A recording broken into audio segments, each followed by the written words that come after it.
আসসালামু আলাইকুম, সবাইকে আবারও স্বাগত এমিতে। এটি আমাদের চ্যানেলের একটি বিশেষ ভিডিও এবং এই ভিডিওর মাধ্যমে আমরা একটি নতুন জার্নি শুরু করতে চাচ্ছি। আমরা একটি নতুন প্লেলিস্ট তৈরি করব। এই প্লেলিস্টের নাম হবে ডেইলি ফিক্স। বেশ কিছুদিন ধরেই আমার মাথায় একটা চিন্তা আসছিল, যেহেতু আমি আমার চ্যানেলে 3D মডেলিং জাতীয় ভিডিও আপলোড করে থাকি এবং সেই সাথে আমার একটা 3D প্রিন্টারও রয়েছে। তাই কেন নয়, 3D প্রিন্টার ব্যবহার করে আমাদের দৈনন্দিন জীবনের বিভিন্ন সমস্যার সমাধান আমি কিভাবে করে থাকি সেটার কিছু ভিডিও বানানো যেতেই পারে। এতে আমাদের প্র্যাকটিক্যাল স্কিলও তৈরি হবে আমাদের 3D মডেলিংয়ে। সো আমরা এখানে একটা হেলমেট দেখতে পাচ্ছি। এই হেলমেটের যে সমস্যাটা হলো, এইটার যে ভাইজারটা আছে, এই ভাইজারের যে একটা ভাইজার পিভিট মেকানিজমের একটা পার্ট মিসিং রয়েছে। সো আমরা এই পার্টটাকে প্রথমে আমাদের সলিডওয়ার্কসে ডিজাইন করব এবং ডিজাইন করার পরে সেই পার্টটাকে আমরা আমার যে 3D প্রিন্টারটা রয়েছে ওখানে প্র্যাকটিক্যালি ওটাকে ডিজাইন করে এবং এই এই ভাইজার পিভিট মেকানিজম যেটা আছে এটাতে আমরা সেটা বসিয়ে দেখব এটা আসলেও আদৌ কাজ করে কিনা এবং আমাদের ডিজাইনটা আসলে কতটুকু সঠিক হয়েছে। সো আমরা এখন আমাদের সলিডওয়ার্কসের স্ক্রিন দেখতে পাচ্ছি। এখানে আমরা এখন ডিজাইন শুরু করব। আর অবশ্যই বলতে হবে এই ধরনের প্রজেক্টগুলোতে আমার ভার্নিয়ার ক্যালিপারটাই হয় আমার সবচেয়ে কাছের বন্ধু। এই ভার্নিয়ার ক্যালিপারের মাধ্যমে আমি এই ডাইমেনশনগুলো নিতে পেরেছি এবং বলা যায় যে এই ভার্নিয়ার ক্যালিপার না থাকলে হয়তো কখনোই একটা প্রোডাক্টের যে আসল ডাইমেনশনিংটা কেমন হবে ওইটা আমরা আইডিয়া পেতে পারবো না। সো আমরা এখন এই প্রথমেই এই ভাইজার পিভিট মেকানিজমটাকে আসলে ডিজাইন করব।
সো এই পর্যন্ত তো আমাদের আসলে যে 3D মডেলিংটা সেটা করা শেষ।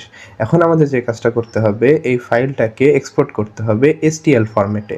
সো আমরা STL ফরম্যাটে এটাকে এক্সপোর্ট করে ফেলবো এবং অর্থাৎ সেভ করব STL ফরম্যাটে, কারণ আমাদের অবশ্যই 3D প্রিন্টিং করার আগে আমাদের সেটাকে আগে এই পার্টটাকে স্লাইস করতে হবে। সো আমরা এই স্লাইসিং করার জন্য এটাকে STL ফরম্যাটে সেভ করব এবং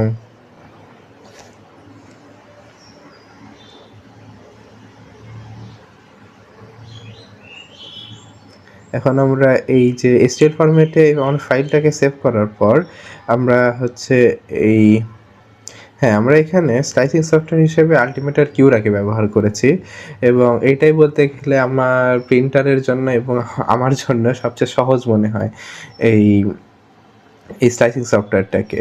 সো প্রথমে আমরা এটাকে বেডের উপর প্লেস করব এবং প্লেস করার পর এটা যেহেতু ঠিক ওরিয়েন্টেশনে নাই, এর ওরিয়েন্টেশনটা আমরা ঠিক করলাম এবং বেডের সাথে এটাকে বলতে গেলে লেভেলিং করলাম। এক্ষেত্রে আমরা নজল হিসাবে 0.5 মিলিমিটারের একটা নজল ব্যবহার করেছি এবং আমরা এখানে স্লাইসিং বাইরে মানে আমার যে ডিফল্ট যে সেটিংসগুলো ছিল ওইখানে আমরা প্রথমে স্লাইসিং করে দেখেছি, দেখতে পাচ্ছি যে আমার এখানে 25 মিনিট লাগবে এবং ওভারঅল আমাদের যেই এই প্রোডাক্টটা এটার ওয়েটটা আছে আমার হচ্ছে 4 গ্রাম পর্যন্ত।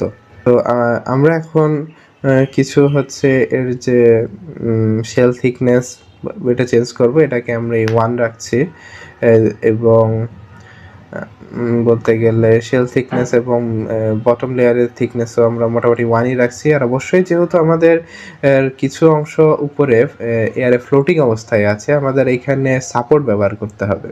সো আমরা এই সাপোর্ট ব্যবহার করি এবং আলটিমেটলি আমাদের যেটা দেখতে পাচ্ছি যে আমাদের যে টাইমটা লাগছে সেটা হচ্ছে 43 মিনিট এবং আমাদের ওভারঅল যে সাপোর্ট সহ আমাদের এই পার্টটার ওয়েট হচ্ছে 6 গ্রাম পর্যন্ত। সো আমরা এখন এটাকে আমাদের এসডি কার্ডের মধ্যে কপি করে নিয়ে আমরা এখন আমাদের যে 3D প্রিন্টারের দিকে চলে যাই। আমরা এখন 3D প্রিন্টারে আমরা এটা প্রিন্ট করা শুরু করব। সো আপনারা এখন দেখতে পাচ্ছেন আমরা এটা 3D প্রিন্টিং হচ্ছে। আমরা এই ভিডিওটাকে বেশ ফাস্ট ফরওয়ার্ড করে গিয়েছি কারণ আমার মোটামুটি প্রায় 1 ঘন্টার মতো সময় লেগেছিল এই টোটাল পার্টসগুলোকে প্রিন্ট করতে। সো আমাদের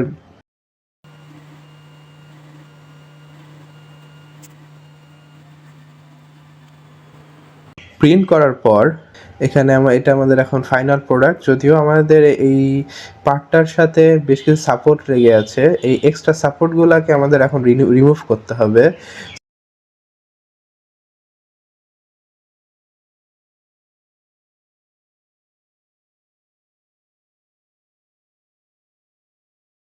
সো আমাদের যে এক্সট্রা সাপোর্টগুলো রিমুভ করার পর আমরা আমাদের যে ফাইনালি আমাদের যে পার্টটা দেখতে কেমন হবে সেটা আমরা দেখতে পাচ্ছি এবং একই সাথে আমি এটার পাশাপাশিও আরেকটা ডিজাইন করে এবং আরেকটা ডিজাইন বলতে আরেকটা প্রিন্ট করেছিলাম।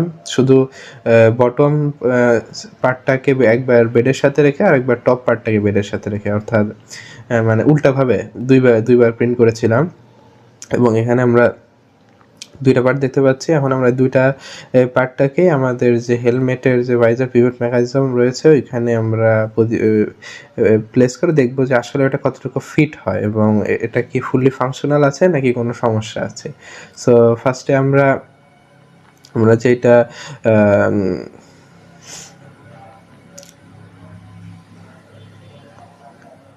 বটম পার্টটাকে বেডের সাথে রেখে যারা ডিজাইন করেছিলাম সেটাকে এই পিভটের এই ভাইজারের এখানে আমরা প্লেস করি। সো প্লেস করার পর আমরা দেখতে পারি যে না, এটা একদম পারফেক্টলি ফাংশনাল রয়েছে এবং যে ভাইজারটা খুব সহজে আপ ডাউন করছে। আমরা এখানে এটা প্লেস করার পর অ্যান্টি ক্লকওয়াইজ একটা রোটেট করি এবং ভাইজারটা দেখতে পাই যে না, অলমোস্ট পারফেক্টলি রান করছে এবং কোনো বলতে গেলে যে কোনো ইস্যুই এখানে নাই। যেহেতু আমরা ভার্নিয়ার ক্যালিপার ব্যবহার করে ডাইমেনশনটা নিয়েছিলাম, সো যার ফলে এটা একদম স্মুথলি এইটার মধ্যে মুভ করতে পারছে। সো আমরা এখন আরেকটা যেটা ডিজাইন করেছিলাম এবং সেটা এর মধ্যে প্লেস করি এবং দেখতে পাই এটাও একদম পারফেক্টলি এবং স্মুথলি এইটার মধ্যে মুভ করতে পারছে। সো আমাদের এই ডিজাইনটা বলতে গেলে সাকসেসফুল হয়েছে এবং আমরা সুন্দরভাবে প্রিন্ট করেছি এবং এটা প্র্যাকটিক্যাল লাইফে একটা প্রোডাক্টের মধ্যেও এটাকে অ্যাসেম্বলও করতে পেরেছি। সো আজকে এই পর্যন্তই, সবাইকে ধন্যবাদ। আশা করি এরপরে আমরা নতুন কোনো একটা সমস্যার সমাধান নিয়ে, যেটা আমরা 3D প্রিন্টিং এবং 3D মডেলিংয়ের মাধ্যমে করতে পারবো, সেটা নিয়ে আপনাদের সামনে উপস্থিত হব। ধন্যবাদ।